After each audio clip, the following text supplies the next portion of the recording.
দাম কমানোর জন্য, তো ওইখানে গিয়ে চাঁদাবাজি হচ্ছে। তা আমরা আমাদের ক্যাবের কিন্তু এই সক্ষমতাটা আমাদের নাই যে আমরা ওই বাজারে গিয়ে কাউকে গ্রেফতার করতে পারি, ম্যাজিস্ট্রেসি পাওয়ার ক্যাবের নাই। তা আমরা ওইখানে গেলাম, ছাত্ররা আমাদের কাছে, এখন তারা তখন স্লোগান দিচ্ছে ঢাকা না দিল্লি, দিল্লি না ঢাকা, স্লোগান দিয়ে যে আমাদের সাথে গেছে। বাজারে গিয়ে তারা প্রথমে কয়েকজন চাঁদাবাজ থেকে গেছে, ধসে ধসে ধরে এগুলি নিয়ে আসছে। একটা পরে দেখা আরেক বিপদ, এই কিল ঘুষুর দিয়ে দিছে। পরে দেখা যাচ্ছে বিপদ হতে পরে আমি পুতুরা থানার পুলিশ ডাকে আইনা এদেরকে আমি পুলিশের হ্যান্ড ওভার করছি। ওরা এইটা ভুক্ত অধিদপ্তর করতে পারেনি।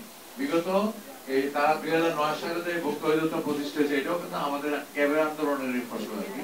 আমরা যারা জানেন আমি জড়িত আছি আগে থেকে, আন্দোলন সরকার বেশি। তো দেখা গেল যে যেটা ভুক্ত অধিদপ্তর করতে পারে নাই, এটা ক্যাব এবার এরা করছে। এবং তারা যখন বললাম যে আমরা এই কাজটা করছি, বলুন কি আমরা করতে পারছিলাম না, আমরা করছি। আবার রাত্রেবেলায় গিয়ে দেখলাম যে তারা আবার ইউনিট বাজার বন্ধ করে দিবে, ব্যবসায়ীদের সংখ্যা বেশি, তো তারা বাজারই বন্ধ করে দিবে। তারপর আবার রাতের বেলায় গিয়ে যে সবুজ আলী খান আছে, আমি আমরা আজাদ ভাই আছে, আমরা চারজনে গিয়া আবার তাদের জন্য তারা এখন কি করবো মুসলেখা নিলাম যে তারা আর পণ্যের দাম এভাবে বাড়াবে না, চাঁদাবাজি করবে না, এবং প্রাইস লিস্ট তারা থাকবে। এটা দিয়ে রাত্রেবেলা আবার তাদেরকে আবার ওখানে সারাই বসছে। তো এই জন্য হচ্ছে আপনারা ভোক্তা, আমরা যারা আমি আপনি আমরা কিন্তু 18 কোটির মানুষ যদি হয়, আমি মনে করি 20 কোটি হয়। যদি তাই হয়ে থাকে, আপনারা কিন্তু আমরা শুধু ক্যাব না, আপনারা সবাই তো ক্যাব। প্রত্যেকটা মানুষ, একজন সন্তান মায়ের গর্ভে যে সন্তান আছে, সেই মা সেই সন্তানে কিন্তু একটা পণ্য খাচ্ছে, মা খাচ্ছে, সে খাইতেছে, জন্মের পরে তার কাছে আবার ভোক্তা হচ্ছে। 18 কোটি মানুষ আমাদের পিছনে আছে, আমরা মনে করি। কিন্তু আমরা যখন ডাকি, আমরা যখন মানববন্ধনের কথা বলি, আমরা যখন পণ্য নিয়ে কথা বলতে চাই আর কি, আমরা কিন্তু আপনাদেরকে পাওয়া যায় না। নানান রকম অজুহাত থাকে, নানান কোন আমার একটা নাতি আছে, তারা যদি স্কুল যাওয়ার কথা বলি আর কি, তখন সে তার মাথা ব্যথা দেখা দেয়, না তার ঠ্যাঙ্গা ব্যথা দেখা দেয়, আমি তার চকলেট দেওয়া হয়নি কেন, কালকের কথা বলে দেয়। এরকম অজুহাতে ভোক্তারা আমরা দেখি।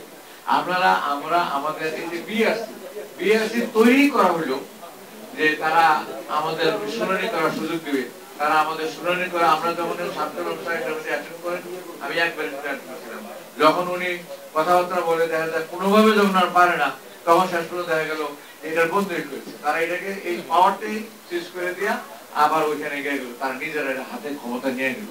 তারপর আমরা আবার মামলা করতেছি। আমাদের বিআরসি কে তৈরি করা হইলো, আবার বিআরসি তে কারা আছে, সরকারের যারা তাবেদারি করতে পারে, সরকারের যখন থাকে তখন তাবেদারি করে ওই বিআরসি কে গেছে আবার সরকারের যখন তাবেদারি করতে হয়, সে তাকে নিয়ে আমরা দুর্নীতি দমন কমিশনে নিয়ে চেয়ারম্যান বানায়। সরকার এইগুলি হলো পুরস্কৃত করে, যারা যত বেশি তাবেদারি করতে পারবে, যারা যত বেশি দুর্নীতি করতে হবে, তাদেরকে পোস্টে তাদেরকে পুরস্কৃত হয় এবং তাদেরকে পুরস্কৃত করে। এখন এইটা যদি আমরা এই ছাত্ররা যেমন আন্দোলন করে অভ্যুত্থান করে সরকারকে পতন ঘটাতে পারছে, আমরা আপনারা সবাই মিলে যদি এরকম একটা প্রোগ্রামে আমরা থাকতে পারি, আমরা 18 কোটি মানুষ, আমরা কেন পারবো না? আমি তো মনে করি প্রত্যেকে যদি আমরা যদি একত্রিত হই, আমরা যদি প্রোগ্রামগুলি করি, এবং আমরা আপনারা ডাকলে আমরা যাই, আমরা ডাকলে যদি আমরা আসেন, তাইলে কিন্তু আমরা এইগুলি বাস্তবায়ন করতে পারবো। আর না হলে ছাত্র সভার এই বক্তব্য আমাদের এই বক্তব্য করে, কারণ আমরা তো বললামই আগের তারা আমরা দেখছি, আমরা বলছি ৭৬,০০০ কোটি টাকা, ৭৬,০০০ কোটি টাকা নিয়ে গেছে, কোর্টে মামলা হচ্ছে, জবাব দিতে পারে নাই। যে কোর্টে নিয়ে যেমন ওরা ওই কোর্টে তারা বলে, আগের সরকারের কথা বলতেছি, ৭৬,০০০ কোটি টাকা নিচে এই খবরটা তাদের এই তথ্য দিতে পারতেছে না। যে কোর্টে নিয়ে যায় ওই কোর্টে তারা বলে যে আমি বিব্রত বোধ করছি, মামলা করে না ভাই, আমি এই মামলা এই কোর্টে গেলাম, মানে 25 নম্বর কোর্টে গেলাম, 25 নম্বর কোর্টে তারা ভাই আমি এই মামলা করতে পারবো না, আরেক করেছে, মামলা পর্যন্ত করা যায় না, এই বিব্রত বোধ করে আমাদের বিচারপতি সাহেব। এই তো সার্বিক অবস্থাটা। এখন ছাত্ররা যেরকম ধরছে, ভোক্তারা যদি এরকম করে, আমরা তো ইরিটেড না। তেলের দাম বাড়ছে, আমরা মনে করি সাথে তেল খাবো না, আমরা সব ভোক্তা একত্রে নেন, তেলে কিনবো না, দিয়ে তারা লাগে না। সে 9 বার মুমরা করছে 225 কোটি কার্টুন তেল ঢুকিয়ে, আবার বলে যে হ্যাঁ আমার সামনে বলতেছে ভোক্তা ডিজির কাছে বলে, স্যার আমার ছেড়ে দেন, আমি স্যার 9 বার মুমরা করছি, অথচ 225 কোটি কার্টুন তেল। এখন আমরা যদি সম্মিলিত ভাবে কোনো ইয়ের উপরে, আমরা কোনো দাবির উপরে, আমরা এই যে পানির বোতল দাম চাইছি 15 টাকার পানি হঠাৎ করে 20 টাকা হইলো, কেন হইলো? এটা নিয়ে আমরা প্রতিগত কমিশনে অভিযোগ করছি, কিন্তু এটা নিয়ে দেখেন কেমন দুর্নীতি বলে, আমরা দেখেন এটা নিয়ে হইলো দেখা গেল যে এর মধ্যে শুনানি হয়েছে, আমরা 3 জন একদিনে গিয়ে শুনানি করছি, পরে গিয়ে দেখা গেল কি এটা কমিটি করে দাও, যা হয় আর কি। যে দেখেন না বিশ্ববিদ্যালয়ের একটা গানও এরকম ছিল, আমরা ছিলাম যে একটা কি হত্যা হয়ে গেছে, একটা কমিশন করে দেয়, কমিশনের রেজাল্টও আসে না আর হত্যাকাণ্ডের বিচার হয় না। তো একই পানি বেলা আমরা বললাম তাড়াতাড়ি করার দরকার আছে, তাড়াতাড়ি করা দরকার। সেই করার পরে একটা 10 দিন টাইম দিল আপনার টেলিম কমিশন, তারা দাম নির্ধারণ করে কত টাকা খরচ। দেখা গেল যে পানিতে সর্বোচ্চ খরচ 7 টাকা, আমরা 15 টাকা পানি যেটা বিক্রি করতে। এটা কেন 20 টাকা করছে, 5 টাকা কেন বাড়াইলো, এটার জবাব কেউ দিতে পারলো না। আমরা জিজ্ঞেস করলাম কোকা-কোলা কোম্পানি, তারা বলে যে এটা আমাদের কিছু কিছু ইম্পোর্টে ট্রলার বেড়ে গেছে। ভাই আমার দেশের পানি, আপনারা এটা প্যাকেজ ড্রিঙ্কিং অর্ডার করছেন, তারপরে কর্ক আমার দেশের তৈরি, বোতল আমার দেশের তৈরি, এখানে ডলারের কি সম্পর্কটা আছে? তারা বাড়াইলো তো কোকা-কোলা, তারা বাড়াইছে মনে করেন জীবন কোম্পানি, তারা বাড়াইলো কেন বাড়াইছেন? কোকা-কোলা বাড়াইছে। তারপরে জিজ্ঞেস করলাম সিটি গ্রুপে, তারা বাড়াইছে, আপনারা বাড়াইছেন কেন? কোকা-কোলা কোম্পানি বাড়াইছে। কেউ বুঝাইতে পারলো না যে আমার 5 টাকা বাড়াইবার যৌক্তিক কারণটা ভালো। পরে এটাতে আবার বাড়ি শুরু হলো, পরে আবার শুনানি হইলো।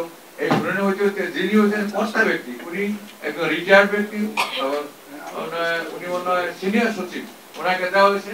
এই এর মধ্যে তারা কিন্তু 1000 কোটি টাকার ব্যবসায়ী পানির উপর বের হচ্ছে। তো উনি যিনি আছেন, ওনারা যদি 500 কোটি বা 200 কোটি বা 100 কোটি টাকা তো গন্তব্য না, এত টাকা দেখবি না জীবনে। তো তো তারে যদি দিয়ে দেয়, তাহলে তো তার মধ্যে বরিশালের একটা কথা আছে, ছাগল যদি ভ্যাবে করে তাহলে লবণ লাগে যায়, তখন লবণ চাটে, তখন আর ভ্যাবে করে। তো ওনারা যদি 1000 কোটি টাকা পানির ব্যবসা করে যদি 200 কোটি টাকা ওনারা দিয়ে দেয়, তাহলে তো উনি আর মিটিং করতে। আবার যখন আমরা মিটিং করতে গেলাম, তখন উনি বলে কি, তাহলে একটা টেকনিক্যাল কমিটি করে, শুনছেন তো, আবার টেকনিক্যাল কমিটি করে আমরা আবার অভিযোগ করলাম। এরপরে আমরা মানববন্ধন করলাম, স্মারকলিপি দিতে গেলাম। আমাদের আগের যিনি ছিলেন সভাপতি ছিলেন, বলে এই প্রশাসনের সাথে এইভাবে রাখতে ক্যাব আপনারা তো তারা ছাড়বে না। তো শেষ পর্যন্ত আমরা স্মারকলিপি দিলাম না, সরকারের পতন। উনি কিন্তু এর থেকে 200 কোটি টাকা নিয়ে চলে গেছে, এবং ব্যবসায়ীরা আমাদের পকেটের টাকা, আমাদের টাকা 5 টাকা হলো আমার, তারা 1000 কোটি টাকা ব্যবসা করে। এইলো আমাদের অবস্থা। আমরা আপনাদের কাছে, আপনারা যে কষ্ট করে আমাদের কথা শোনার জন্য আব্দুল আমরা ধন্যবাদ জানাই। উনি এটা নিয়ে ওনার জীবনের মনে আমরা অর্ধেকটা কষ্ট করে এটা নিয়ে প্রশ্ন ছিল, আপনার কথার প্রশ্ন আপনি বলছেন আগে আপনারা চেষ্টা করেছেন 5 আগস্ট মানে সরকার পরিবর্তনের পর এই যে পানির দাম কমানোর ক্ষেত্রে আপনারা চেষ্টা করেছেন কিনা? হ্যাঁ, আমি একটু আমরা চেষ্টা করছি, এটা চেষ্টাটা ফল আপনারা দেখাই। আমি একটা হলো যে এই পানির এখন যিনি আমাদের উপদেষ্টা, ওয়াসার পানির দাম কিন্তু আর বাড়ছে না, যেখানে